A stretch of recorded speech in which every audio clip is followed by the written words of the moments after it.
네. 예, 반갑습니다.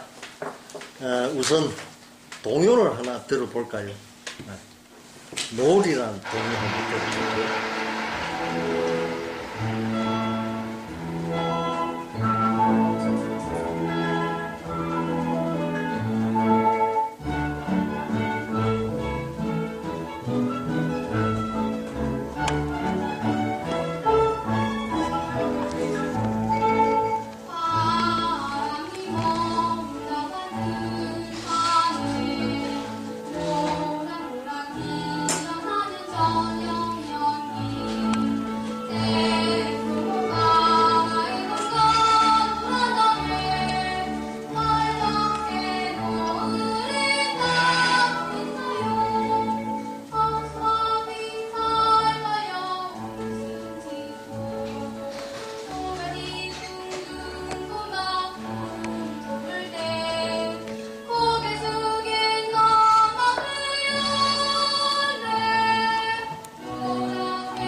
노래 괜찮죠?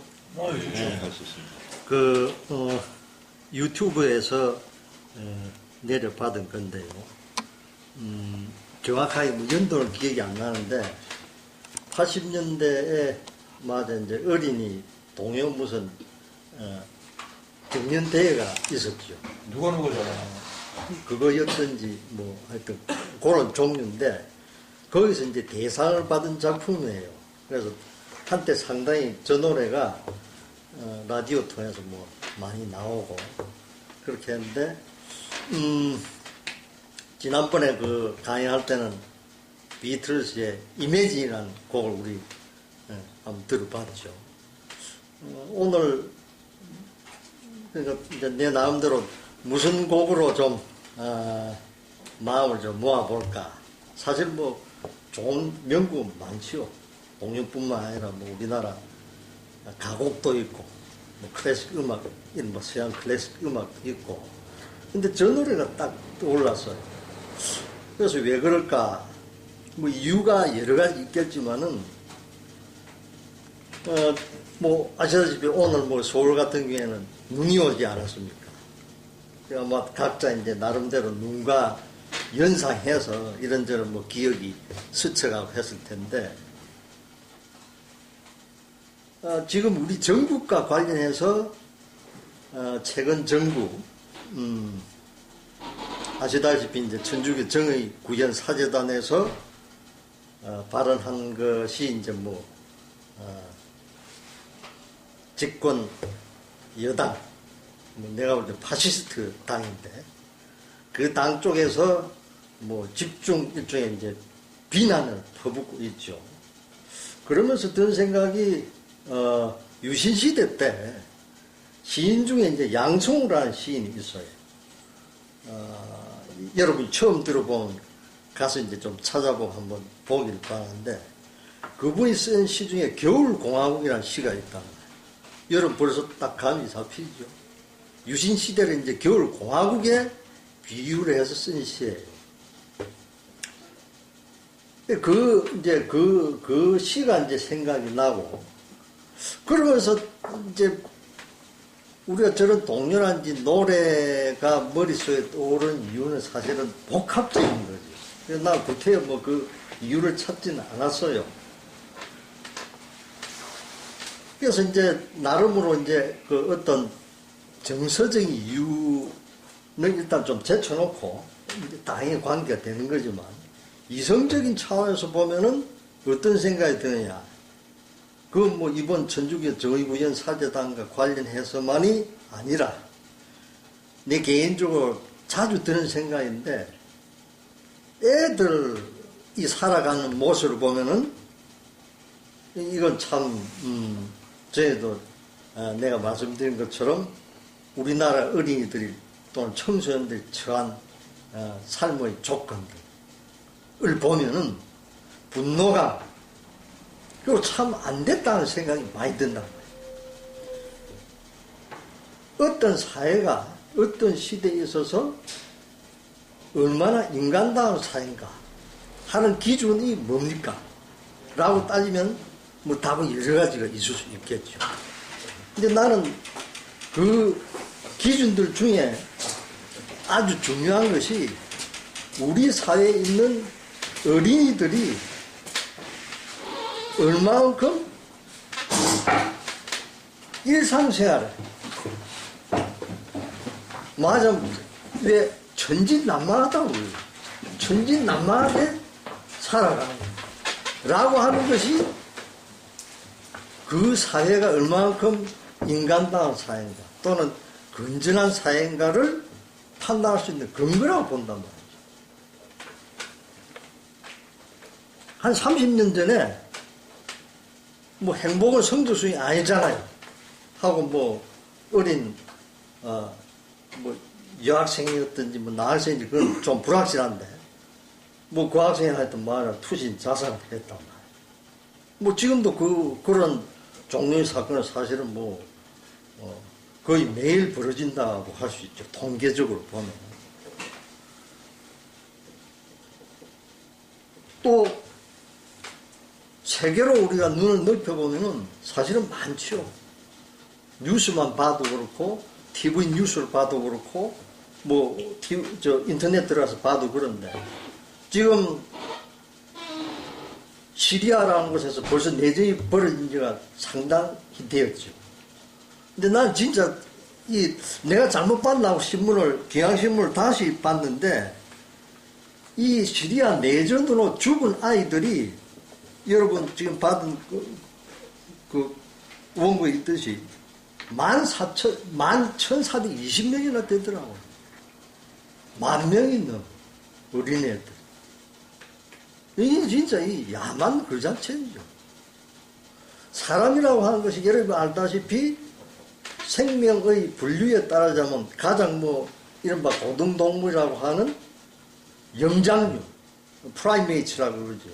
영장류란 말 자체가 사실은 아주 뛰어난 동물이라는 뜻을 이제 함축하고 있는 것인데 그 영장류 중에 어떤 영장류가 인간을 제외한다는 권력을 잡기 위해서 전쟁을 벌이고 더더구나 아이들을 나 이 진짜 내만 그렇게 했습니까? 저격을 하지 않느냐? 아이를 이 조준 사격을 하지 않느냐 하면 즉결 처형을 하고 고문을 해서 죽은 아이들이 이렇게 많더라고요. 하여튼 이게 우리가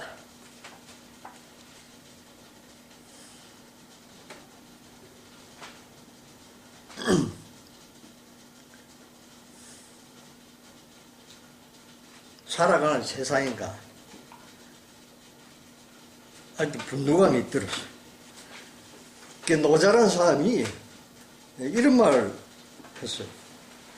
위생의 도란 중간에 제가 생략했습니다. 능히 융통자제하고 바보처럼 진실하여 어린아이처럼 되는 것이다. 위생이란 말 우리가 보통 뭐 손을 잘 씻고 뭐 하는 그런 하이진 이런 뜻이 아닙니다. 여기서 위생이라는 글자 그대로 생명을 지키는 그런 뜻이죠.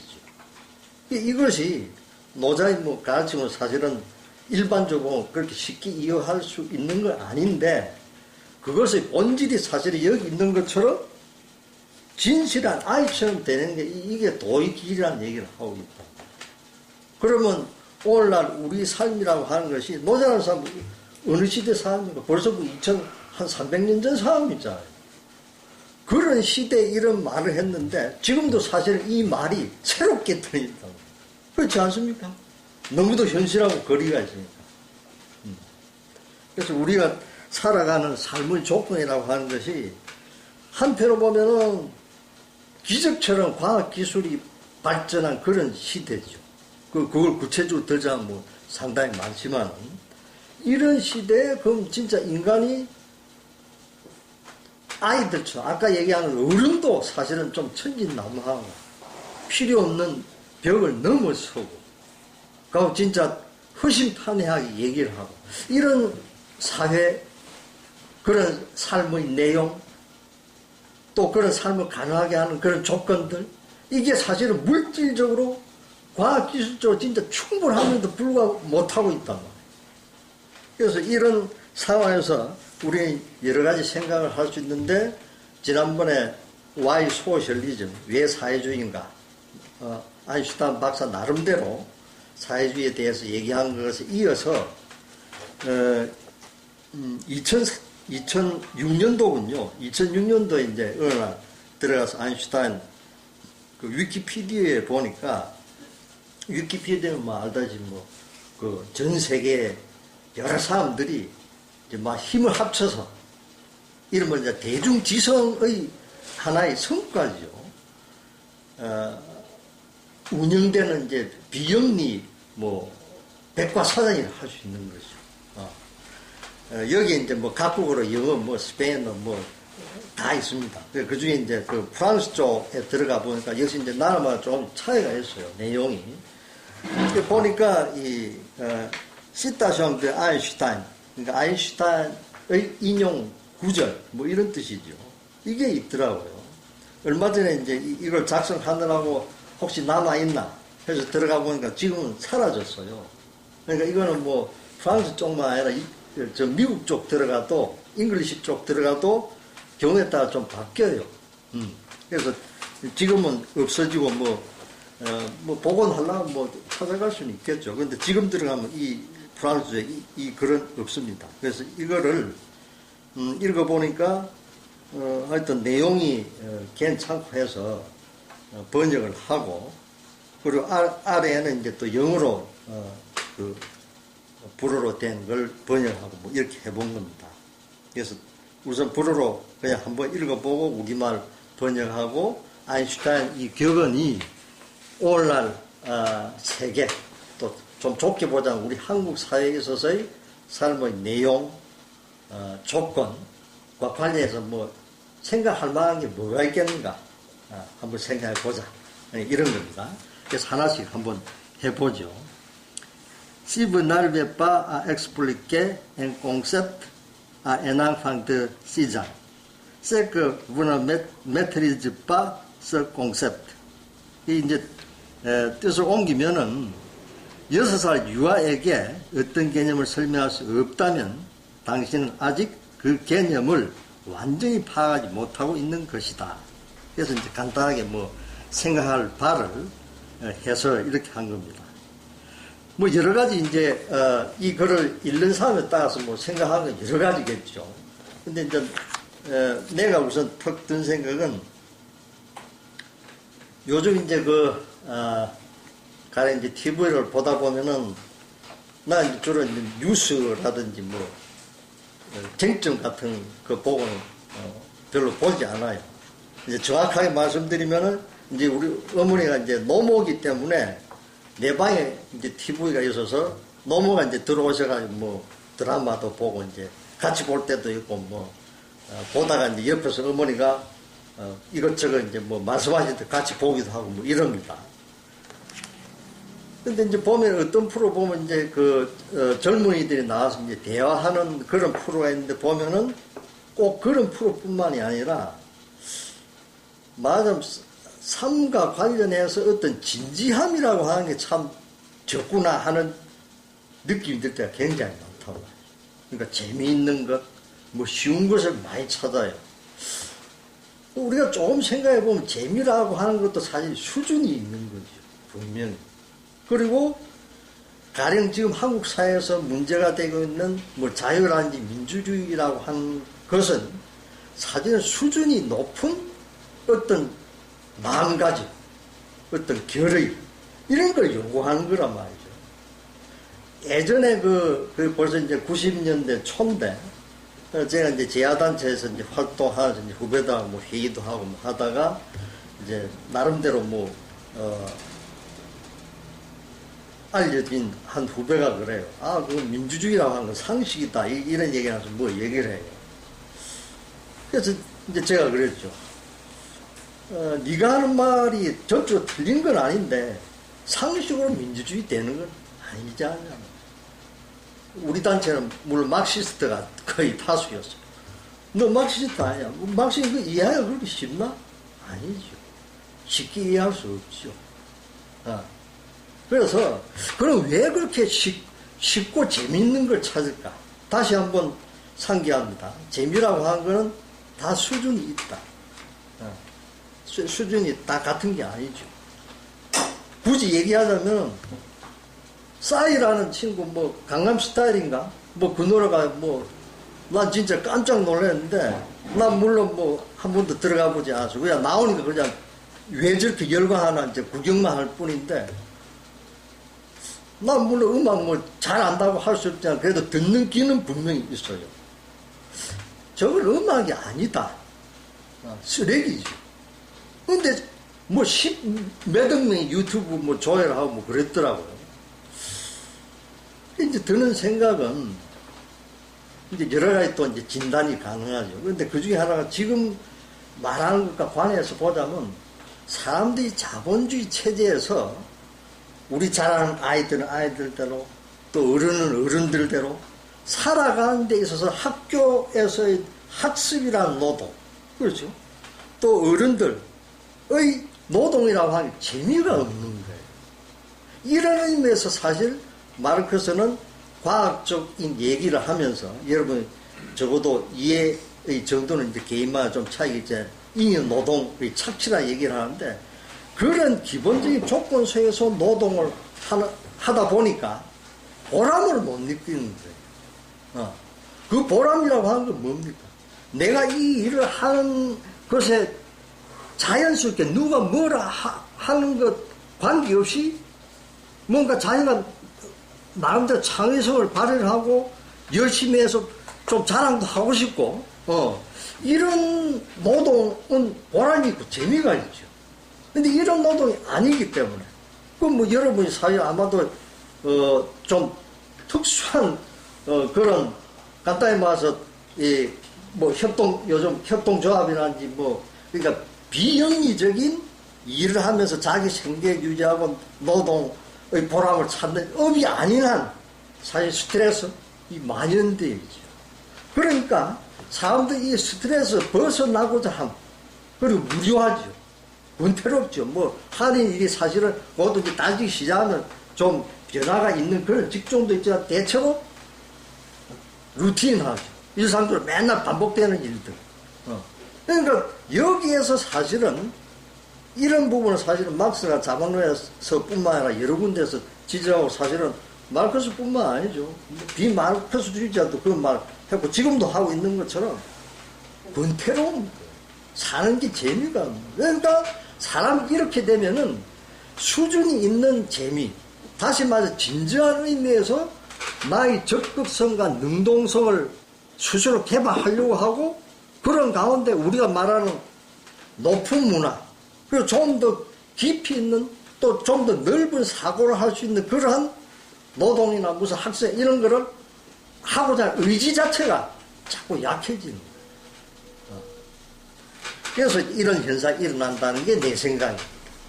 그래서 사실은 뭐 뒷부분 사실 다 연결이 되는 얘기들인데 아인슈타인 글을 읽어보면은 허드란 표현이 종종 나와요. H-E-R-D지, 허드. 허드란 말 원래 또 동물의 떼를 말하는 거죠. 우리가 이제 TV 보면 네 개는 KBS에 뭐 동물의 왕국인가 하는 프로 보면 뭐 아프리카 세계 여러 지역의 이제 동물들 생태를 이제 보여주고 하잖아요. 전문가나 해설도 하고 뭐 하는데 거기 보면 이제 대표적인 헐드가 영양 아닙니까? 엔틸로프라 그러죠. 영양 떼 그런 동물의 떼에 쓰는 허드란 표현을 사람에게 쓴다고요. 그러니까 아인슈타인에 대해서 뭐 적대감을 가지고 있거나 뭐 괜히 지가 열등감 느끼면 좀 무슨 저런 빌어먹을 단어를 쓴다 이러겠죠. 그런데 아인슈타인은 결국 그런 고약한 사람이 아니죠. 그 말을 쓴 이유는 사실은 지난번 와이 소셜리즘에 나오고 조금 전에 얘기한 것처럼 사실은 아인슈타인이 살던 시대, 아인슈타인 1955년도에 세상을 떠나죠. 그 1879년인가 태어나서 55년도에 세상을 떠나는데 자기가 그러니까 아인슈타인이 살던 시대는 무엇보다도 이 사람이 또 유럽 사람이니까 제1차 세계대전과 제2차 세계대전 그리고 나치의 유태인 학살이라는 게 이 사람에게는 물론 이 사람뿐만 아니죠. 유럽인 그리고 미국의 가장 큰 역사적 사건이죠. 우리는 물론 그 2차 세계대전이 태평양 전쟁이라는 것으로 해서 뭐 종국 위안부부터 해서 뭐 징용, 징병 이런 비극들이 있고 그리고 이제 나중에 이제 한국 전쟁에 엄청난 비극도 한번 겪었잖아요. 뭐 이런 것이 우리한테는 중요하지만 아인슈타인 같은 사람은 이제 양차 세계대전과 이른바 홀로코스트라고 하는 거, 이 유태인 학살 사건인가 이런 사건들이 도대체 어떻게 가능하고 히틀러 같은 저런 선동꾼 그것도 야만적인 선동꾼에 어떻게 합법적으로 저렇게 당선이 돼 기가 찬 거예요. 뭐 그건 아인슈타인뿐만이 아니죠. 이런 걸 겪는 가운데 인간의 그 약한 부분도 진짜 짐승떼 같은 부분을 연상하게 돼요. 그래서 헐드란 표현을 자주 씁니다. 이 정도하고 두 번째 한번 보죠. 4번입니다. Triste époque que c'est où il est plus difficile de briser un préjugé qu'un atome. 편견을 깨기가 원자를 깨는 일보다 더 어려운 이 우울한 시대. 이런 말을 했어요. 또 여러 가지 가능하지요. 우선 이제 이 부분을 보면은 편견. 뭐 우리 사회 뭐 지금 매일 보는 게 편견이죠. 매일 보는 거. 아까 얘기한 천주교 정의구현 사제단 같은 경우에도 뭐 대표적인 편견. 뭡니까? 반공냉전 논리죠. 그러니까 이 파시스트들 뿐만 아니라 사실은 누구에도 사실은 편견 다 있을 수 있으니까. 편견이라고 하는 건 뭡니까? 사실은 거두절미하고 자기가 화나는 부분, 반대하는 부분을 상대방이 얘기할 때 거두절미하고 그 부분만 딱 내서 너 무슨 이따위 소리를 하냐 이런 식으로 이제 따지는 그 편견이잖아요. 지금 천주교 정의구현 사제단이 한 발언을 두고 파시스트 놈들이 하는 행태가 꼭 이런 거죠. 그렇지 않습니까? 우리가 말이죠. 난 분명히 막시스트고 그렇지만은 막시스트 아니더라도 천주교 정의구현 사제단이라는 사람들이 어떤 성격의 사람들인지를 안다면은 이런 식의 이놈들이 사실 혹세무민하고 있는 거죠. 혹세무민. 가령 얘들이 지금 파시스트들이 문제 삼고 있는 뭐 연평도 포격 사건에 대해서 한 부분 나는 그 부분에 대해서 100% 찬동하지는 않아요. 않는데 그 박 신부란 분이 하고자 한 얘기라고 한 것의 맥락을 우리가 항상 본다면 그러니까 이 파시스트 놈들도 사실은 아마 학교 다닐 때 너 행간의 뜻이 뭐냐라고 물으면 아마 대답 제대로 했을 놈이 많을 거예요. 글자로 나타나는 것이 앞뒤 문맥, 컨텍스트에 따라서 어떻게 해석해야 된다. 이건 기본이죠. 이걸 모르면 그러면 점수 제대로 못 받는 거 아닙니까? 이런 가장 기본적인 상식적 논리죠. 뭐 대단한 지적의 능력이 필요한 이런 점에서 본다면은 사실은 이 사회가 최소한도의 진짜 자유민주주의 이게 자꾸 그 생각을 안 하면서 살아가면은 자꾸 혼동하는 건데 자유민주주의라고 하는 것은 민주주의가 발전해가는 과정에 있어서 특정 시기에 상당한 호응을 얻었던 일반인은 물론이지만 이른바 지식인이라는 사람으로부터 저 사상이 우리 인간이 나아가야 될 그런 하나의 지도 사상이다 라고 하던 시대가 있었죠. 근데 지금은 사실 맑은 사상이라고.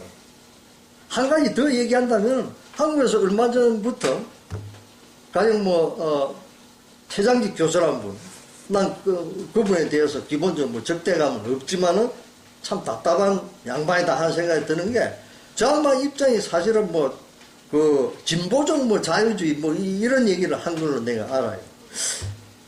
진보적인 게 아니죠.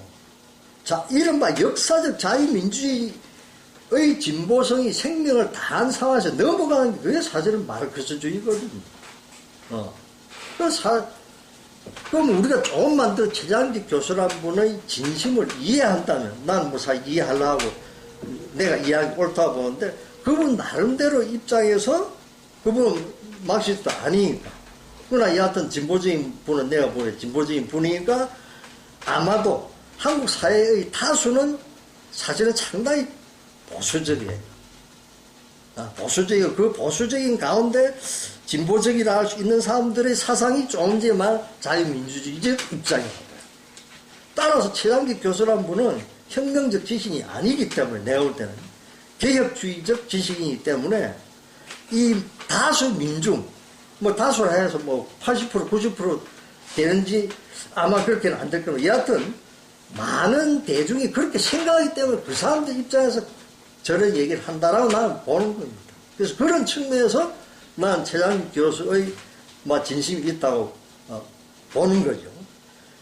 여하튼 그런 것인데, 뭐 평균 얘기하다 그 얘기가 나왔는데, 그래서 이런 조금 전에 반공 냉전 논리라고 하는 우리 사회에 진짜 뿌리 깊은 이 편견, 그게 경제 성장주의죠. 그러니까 이거는 진짜 이거 고질입니다. 아니 그러니까 지금 말이죠. 이 여론조사 해도 그렇고 신문만 좀 제대로 봐도 매년 사실은 현대자동차, 이제 삼성반도체 기록을 갱신하는 수출을 하고 있다고. 경제 성장이잖아. 파이 엄청나게 커졌다고요.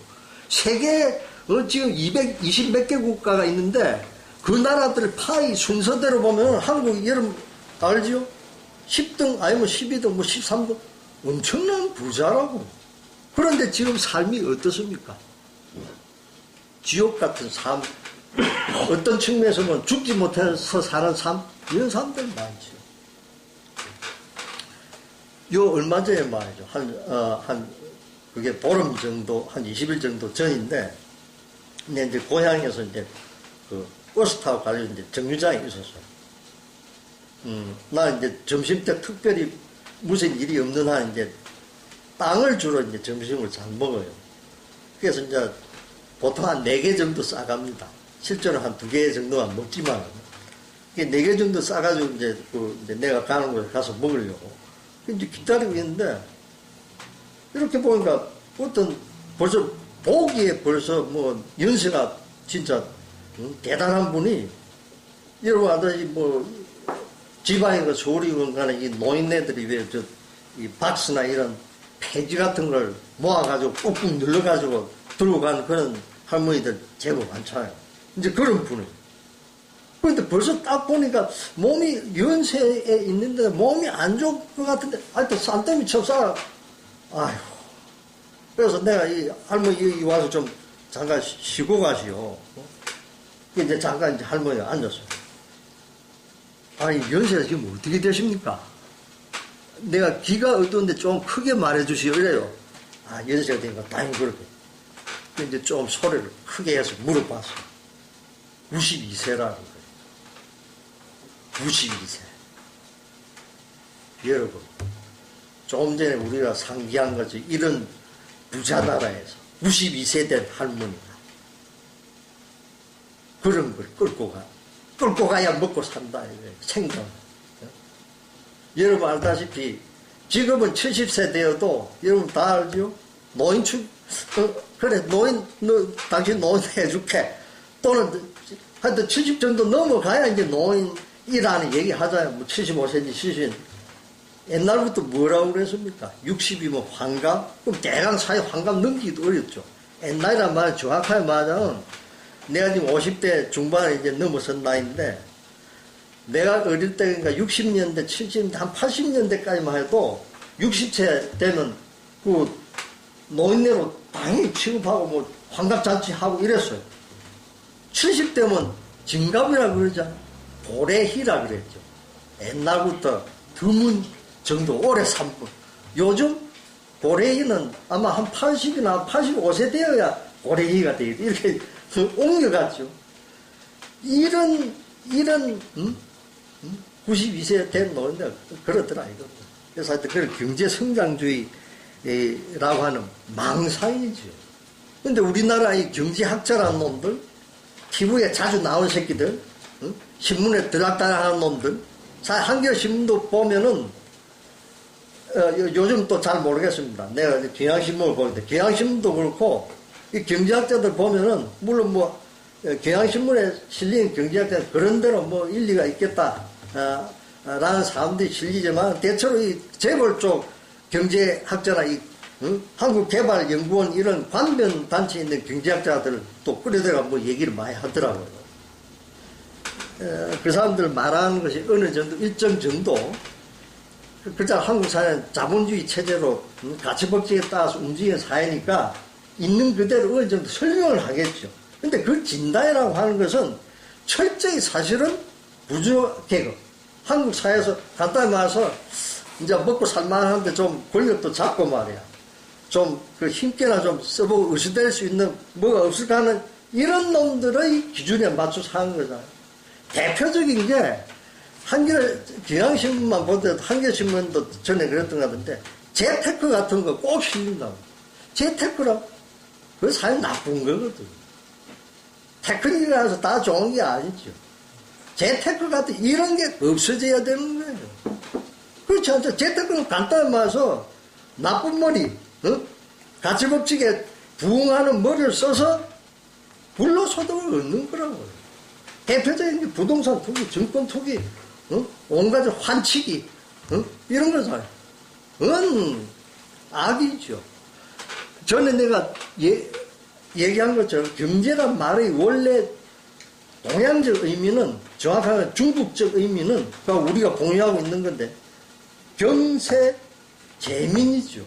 그렇죠. 경세 세상을 가지러야 한다. 질서를 잡는다. 재민 민중을 구한다. 이때 한국의 경제는 민중을 죽이고 있는 경제죠. 그렇지 않습니까? 하도 말이죠. 난 사실 개인적으로 다 당연히 내가 기억력이 좋은 편이야. 당연히 다 기억을 못하기 때문에 신문 중요한 걸 모아둡니다.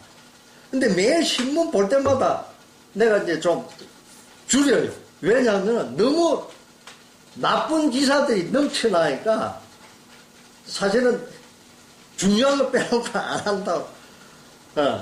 기본적인 경향을 내가 또 당연히 파악을 했으니까.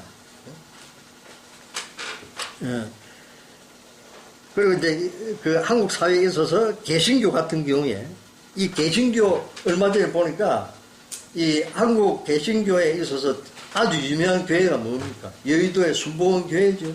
그 순복음 교회 하면은 그 유명한 목사 있잖아요. 조용기라는 사람.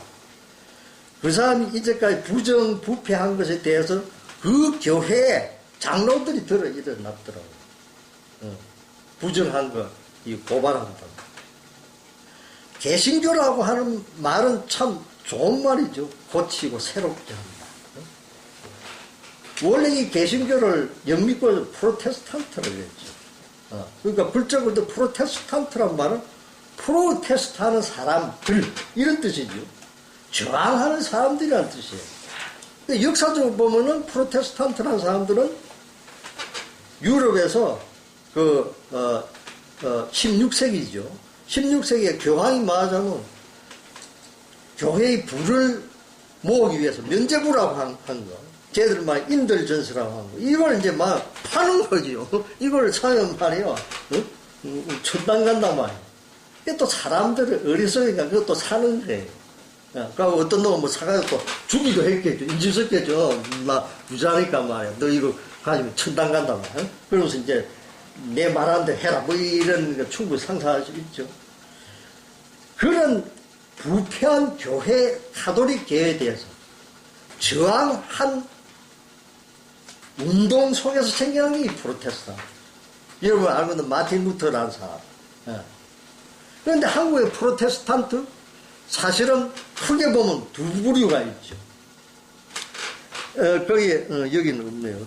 뒷부분에 적은 것 같아요. 민중신학이라고 하는 것도, 뭐, 안병무 선생이나, 그 전에 연대에 계신 서남동 선생이나 교수나 이런 분들이 말하자면 개신교이지만은 예수의 삶이라고 하는 것을 오늘날 한국이라는 자본주의 체제에서 어떻게 유신체제 특히 하에서 어떻게 그 예수의 정신을 이어받을 것인가 하에서 고민해서 나온 게 민중신앙이잖아요. 그게 사실 프로테스탄트죠. 세속 권력의 부정부패, 거짓, 위선 이것에 대해서 예수의 정신으로 비판하는 거죠. 그리고 민중에게 노예적으로 우역우역 살아가고 뭐 세상 다 그렇지. 노예적에서 벗어나도록 하기 위해서 이분들 예를 썼죠. 그러면서 지난번에 언급을 하고 아마 여러분 대강 알 겁니다. 도시산업선교의 운동도 하면서 한국의 초창기 노동운동하는데 이 양반들 굉장히 중요한 역할을 했죠. 그러던 그런 파가 있는가 하면은 진짜 반동적인 그런 개신교가 있죠. 그리고 사실은 나아가자면은 난 사실 불교에 관심이 많아요. 그래서 불경도 읽어보고 뭐 그 해석서도 읽어보고 하는데 사실 불교도 부패하기는 마찬가지입니다. 그래서 이런 그 세속적인 이성적 사고라는 측면에서 볼 때의 편견, 종교라는 측면에서 볼 때의 그런 편견, 이런 편견들을 깨는 게 아인슈타인이 원자보다 깨기가 쉽지 않죠. 그래서 저만 그런 게 아니라 불교는 불교, 개신교는 개신교, 가톨릭은 조금 덜한 것 같습니다. 그러나 거기도 물든 그런 건 내가 듣기도 하고 하는데 평신도들이 맞아 프로테스트 해야 되는 거예요. 그래서 이런 움직임이 사실은 좀 있더라고요. 근데 역시 이제 그걸 조직화하고 하는 이런 과정들이 필요하죠. 그리고 뭐 남녀 간에 옛날부터 이제 지금은 이제 슬슬 깨지기 시작하지만 수학적 능력, 이거는 이제 수학, 그러니까 모든 학문에 있어서의 수학, 이런 뜻도 있고, 난 사실 여기 수학은 매스메티컬 이런 뜻이에요. 사실은 그러니까 좀 더 일반적으로 말해서 여자들보다 남자들이 공부를 더 잘한다. 이런 오랜 편견이 있다고. 이게 이제 가부장적인 거죠. 그런데 엄연한 사실은 서울대의 경우에도 그렇고, 외부의 경우에도 뭐 옥스퍼드, 뭐 케임브리지, 하버드 이런 데 보면은 전체적으로 사실은 여학생들이 공부 더 잘한다는 거예요. 그러니까 그거는 적어도 뭐 여러 가지 이제 여학생들을 유리한 점 이런 거 뭐 따질 수 있겠죠. 그런데 분명한 것은 남자나 여자나 적어도 지적인 능력에 있어서 어느 쪽이 더 낫다 이건 아니라는 거죠. 이런 가부장적인 가치관과 세계관에서 오는 편견들 이거 깨야 돼요. 그런데 여전히 그런 게 있어요. 아주 흔한 것 중에 하나가 내 아주 가장 친한 친구한테도 가끔 돼서 내가 이제 또 한번 질타하기도 했지만 나는 한편으로 정직하게 얘기하자면 이성적으로 가부장제 이거 극복해야 된다. 내 경험도 있기 때문에 해야 된다 하면서도 사실 정서적으로 가부장제 좀 있어요. 그러니까 내 스스로 통제를 잘 합니다. 왜냐면 내 후배들한테 뭐 선배님 가부장제라는 말은 내가 못 들었으니까. 근데 여하튼 내가 말하려고 하는 것은 이런 가부장제의 편견 깨야 된다. 그리고 몇 년 전에 미국에 있어서 의학에 관한 책을 보니까 깜짝 놀란 것 중에 하나가 미국 같은, 그래도 하여튼 여러 가지 지금 문제점이 있지만 미국 역사 보면 뭐 이른바 자유민주주의의 역사가 있잖아요. 그러니까 한국보다 여하튼 여러 가지 역사적인 유리한 조건도 있고 해가지고 민주주의가 일단 뿌리 내린 그런 나라인데 이 나라 같은 경우에도 20세기 들어와서야 비로소 여자들이 의대에 갈 수 있었더라고. 그전에는 못 갔더라고. 놀라운 일들이죠. 근데 이거보다 더 놀라운 것은 아프가니스탄에 왜 작년인가 말랄라라는 초등학생이죠. 지금 이제 좀 우리로 치자면 중등학생 정도 된 것 같은데 이 어린 학생의 사건, 그러니까 이제 맞아 탈레반 얘들은 완전히 진짜 이 야만인들이죠. 이분들이 여자들은 공부 시킬 수도 없고 사실 이것뿐만 아니죠. 그 과정에서 이제 말라라는 아이는 초하루 3번인가 맞았는데 그래도 기적적으로 살았죠. 여러분 아마 들어서 알겠지만 금년도에 노벨 평화상 후보까지 이제 올라갔지만 안 됐지만 여하튼 이런 학생인데 어제 그 교보문고 서울 와서 가보니까 뭐 이 말라라는 소녀 자서전이 있더라고요. 나 뭐 집안에서 이제 뭐 다른 경로로 나온 걸 알았죠. 여하튼 뭐 그런 거. 그리고 아마 우리 어머니뿐만 아니라 여러분 어머니들도 나하고 뭐 연배 약간 차이가 있다 해도 비슷할 텐데 머리가 좋아도 자기가 공부 거의 못했죠. 집안 사정이 있어도 못하죠. 우리 어머니 같은 경우에도 그런 대로 밥 3끼 먹고 한 그 농촌 가정이 소농 정도는 됐죠. 소농 정도는 된 집안이 한데 우리 어머니 같은 경우에도 그 초등학교 2년 다니고 3학년 될 때 이제 해방이 됐죠. 이제 1년, 2년 일제시대 다닐 때, 이른바 일제시대 다닐 때, 우리 어머니도 뭐, 집안에서 우등생이라서 뭐, 신발하고 뭐, 노트 탄 걸 이제 가끔 말씀하신단 말이에요. 그 해방되고 나서 이제 계속 이제 학교 다닌 그런 말씀을 들었는데, 우리 어머니 같은 경우에도 사실은 국절도 못했어요. 4학년 맞춰 그만뒀어요. 왜냐?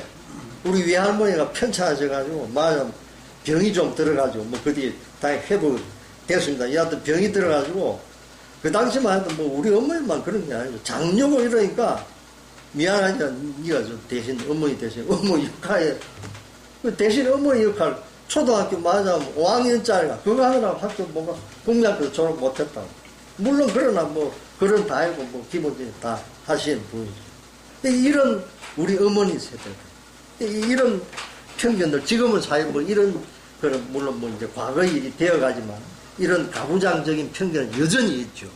그러니까 내가 놀란 것 중에 하나가 이 가부장제와 관련해서 보자면은, 작년인가 내가 경향신문에서 본 기억이 있는데, 이 20대, 30대 대상으로 해가 이제 여론조사를 했더라. 가사노동을 얼마 하냐. 내가 좀 깜짝 놀란 게 50%가 안 되더라고요. 좀 이해를 한다면은, 이제 20대, 30대 이 친구들 나온데 이제 직장에 일을 하니까 이제 안 해줬겠죠. 그러나, 그래도 해줘요. 그렇잖아요. 하여튼 그렇더라고요. 그러니까, 하여튼 뭐 그런 부분도. 그래서, 이런 대표적인, 예들. 그래서 조금, 내가 참, 좀 감명 깊었던 게, 얼마 전에 또 우리 어머니 보시는데, 이제, 아들아, 저거 봐라 해서 이제 같이 좀 본 게 뭐냐면, 우리나라 탤런트 중에 전원주라는 분이 있어요.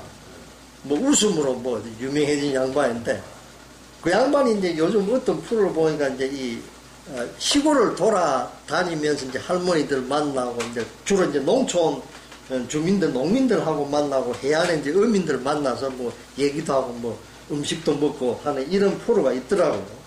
그래서 어머니가 이제 보면서 이제 같이 보자 해서 이제 봤어요. 봤는데 아주 진짜 놀라운 게 이제 정은주 씨가 이제 갔는데 하루는 갔는데 102세 들은 할머니가 계시고 그런데 102세 먹은 할머니인데 아주 정정한 분이에요. 깨를 털고 있고 사실은 그거보다 더 놀라요. 서예를 하는 거예요. 내가 이 얘기 굳이 하는 것은 102세면 사실은 이건 뭐 진짜 고래희람 고래희라고 할 정도 또는 고래희희라고 해야 될 정도 나이 아닙니까? 근데 소외를 하는 거예요. 그게 뭘 말하는 겁니까?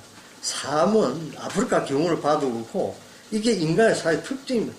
배우려고 한 의지가 있는 거예요. 그러니까 뭐냐면 자기가 출세하고 뭐 이런 것도 있잖아. 그거 하고 다르게 내가 사는 삶의 조건에 대해서 알려고 하는 의지가 있는 거예요. 아주 중요한 거죠. 어떤 세속적인 권력이나 부나 지위가 아니라 이런 배우고자 하는 이게 또 다른 진술이 없는 거죠. 저쪽 본능이 있고 물론 또 들어가면 이제 또 조금 다른 얘기가 있습니다만 그래서 하여튼 이런 배우고자 하는 좋은 건설적이고 능동적인 뜻들이 살릴 수 있는 그런 것을 막는 가치관과 세계관에서 편견 이거를 원자를 깨듯이 깨버려야 된다. 뭐 하여튼 이런 얘기가 되겠죠. 다음 또 넘어가죠. 원자를 깨듯이. Il n'existe que deux choses infinies, l'univers et la petite humaine. mais pour l'univers, je n'ai pas de certitude absolue. 우리말로 옮기면 세상에는 무한한 것이 딱 두 가지 있다. 우주와 인간이라는 짐승.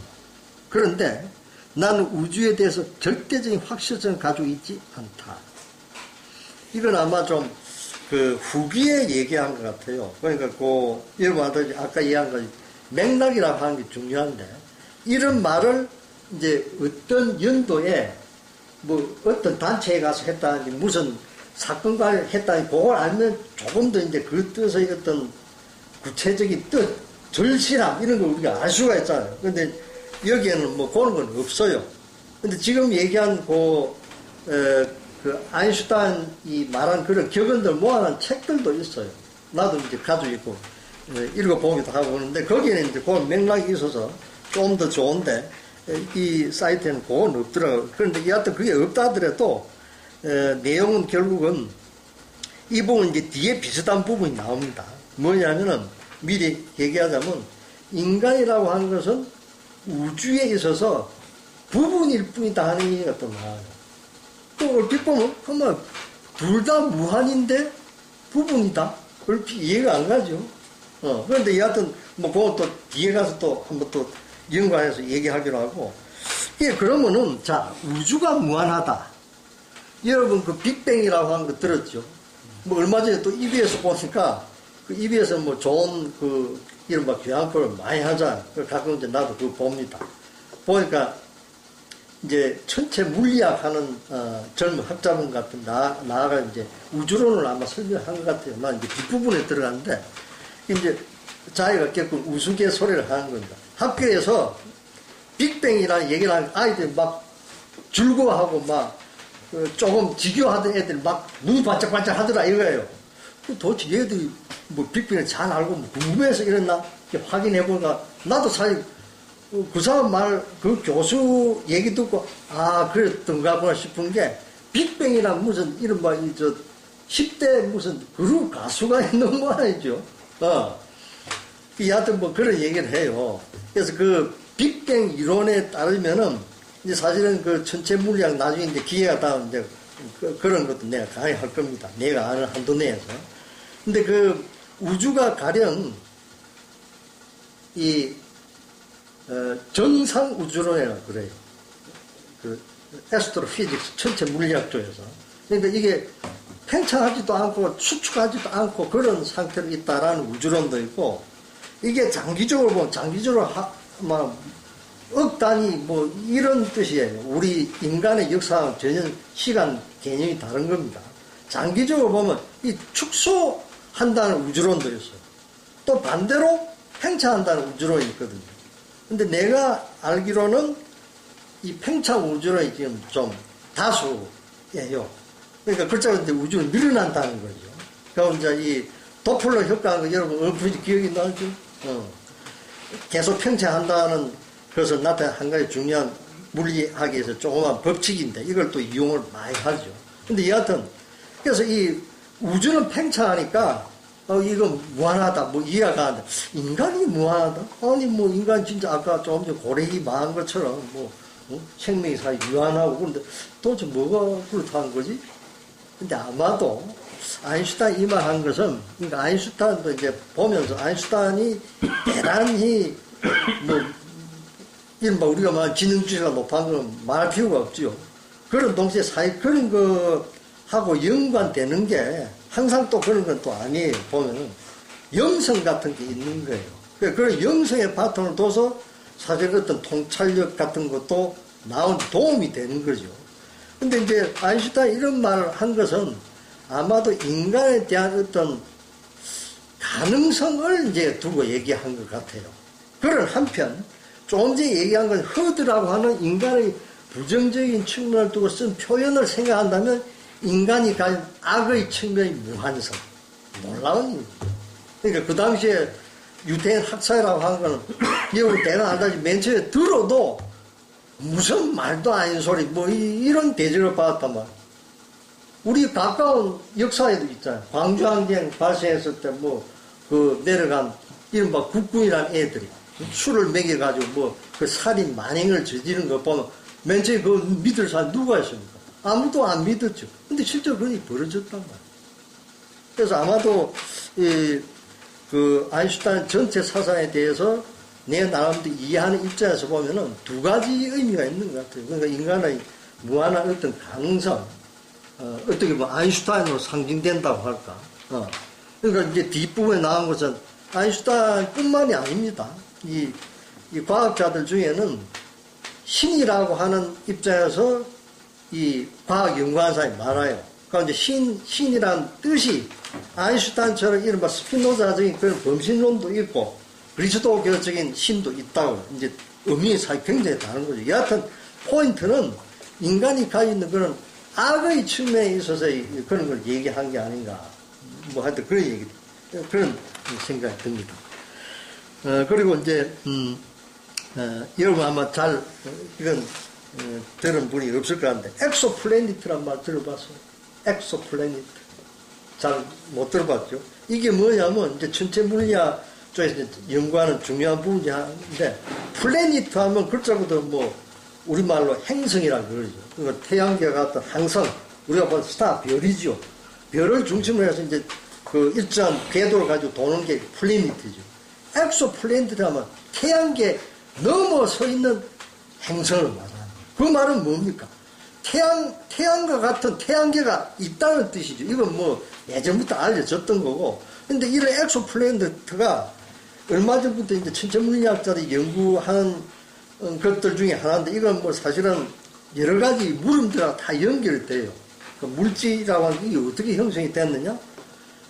예를 들면은, 이것도 아마 여러분 잘 모를 텐데, 자, 우리는 대체로 유물론자잖아요. 그러면서 아마 일정 정도 이제 관념론적인 것도 있고, 뭐 또 다른 실증주의적인 면, 이제 실수를 해가지고, 실증주의적인 사고를 하고 뭐, 이럴 수도 있는데, 여하튼 대체로 이제 유물론자들이 할 수 있을 텐데, 유물론자는 글자로 물질이라고 하는 것이 세계의 근본이다.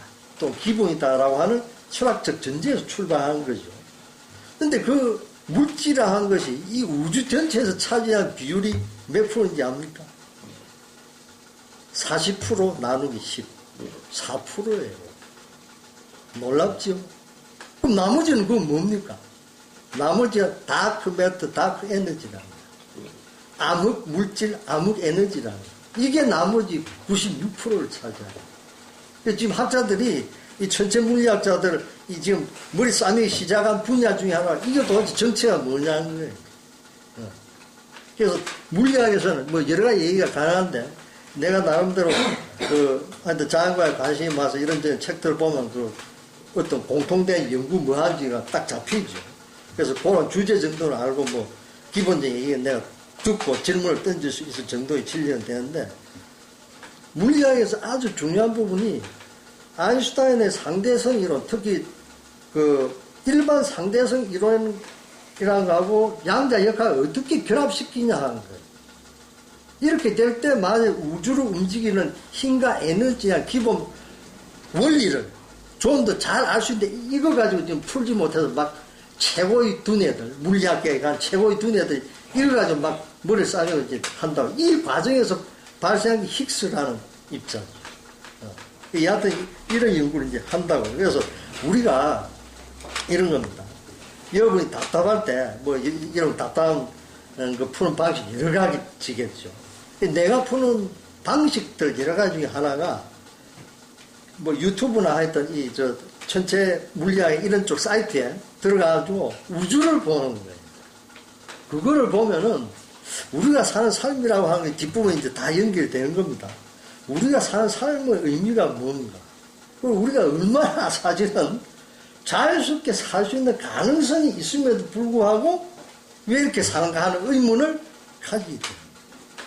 내가 또 다 연결이 되는 거니까 그렇잖아요. 어떤 사람을 사상이라고 하는 거는 먼저 말하고 약간씩 변하기는 하지만 어떤 문제의식이 다 있잖아요. 여러분 자신 생각하면 되는 거예요. 그래서 우리가 살아가는 데 있어서 지금 내하고 여러분하고 같이 이제 뭐 강의, 일단은 뭐 일반 통행적이지만 이런 걸 하는 의미 자체가 절실함이 중요해요. 삶의 의미와 관련 절실함. 이게 중요해요. 그래서 이런 절실함이 있으면은 우리가 사는 삶의 조건에서 나는 간단히 말해서 경제적으로 사정이 별로 좋지가 않은 편인데 불구하고 어떻게 보면 돈 안 되는 것만 막 공부하지. 그건 이유가 있는 거죠. 뭐 혁명에 대한 꿈을 여전히 간직하고 있기 때문에 어떻게 하면 인간의 혁명에 대한 열정도 불러낼 수 있겠는가. 그런 꿈을 접어버리게 하는 사회 역사적 힘들이 도대체 뭔가. 그럼 이 힘들은 어떻게 작용을 하는가. 나아가서 인간들은 그걸 어떻게 받아들이고 있는 건가. 수동적으로. 왜 능동적으로 못하는 건가. 능동적으로 받아들이고 이해를 하고 치고 나갈 수 있는 그런 용기를 왜 못 내는 건가. 이런 용기를 낼 수 있는 힘들은 도대체 뭔가. 이게 내 연구 주제의 중요한 부분들이에요.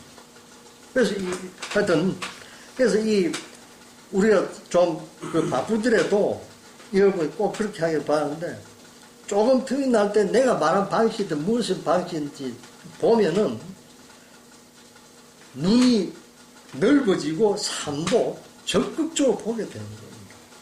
여러분 내가 그래도 나 이제 말하자면 40대 뭐 30대 후반 이 정도 되잖아요. 아주 한 사회에서 보면 중요한 역할을 할 그런 나이인데 스케일이 커야 되는 겁니다.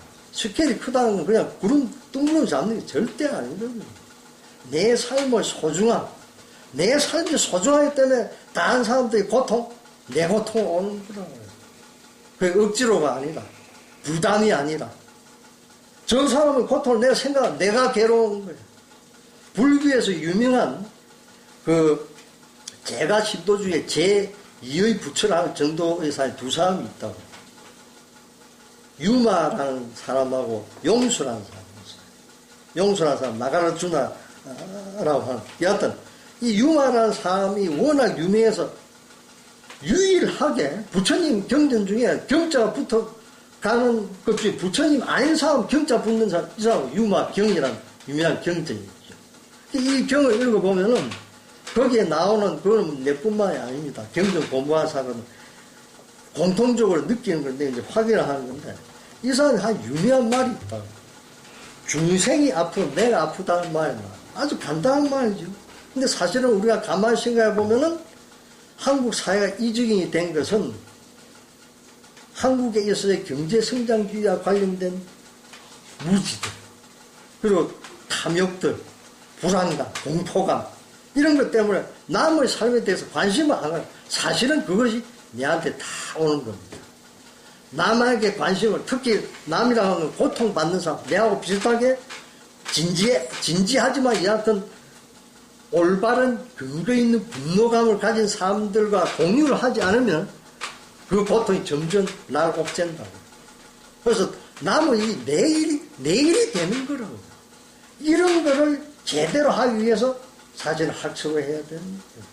그렇게 안 하면은 이 사회 지배 이데올로기가 뭡니까? 경제성장주의 이기주의잖아요. 이 사회 이기주의는 뿌리가 오래된 거라고. 나온 김에 얘기하자면 이거 편견 중에 하나인데 우리가 자랄 때도 아주 많이 들은 얘기 중에 하나, 이 사람은 자수성가했다. 그런 얘기 한다고. 우리가 조금 생각해 보면은 지금도 어떻게 보면 그러지. 옛날에 그럼 자수성가 안 한 사람이 많을까? 한 사람이 많을까? 그렇잖아. 자수성가 한 사람이 더 많지. 자수성가. 근데 사실 따지고 보면 그 자수성가는 제한적 의미가 있는 거예요. 그렇잖아. 모든 일 지원자, 로빈슨 크루소게? 그런 사람은 없지요. 존재할 수가 없지요. 성공, 그러니까 세속적인 성공 자체도 할 수가 없지요.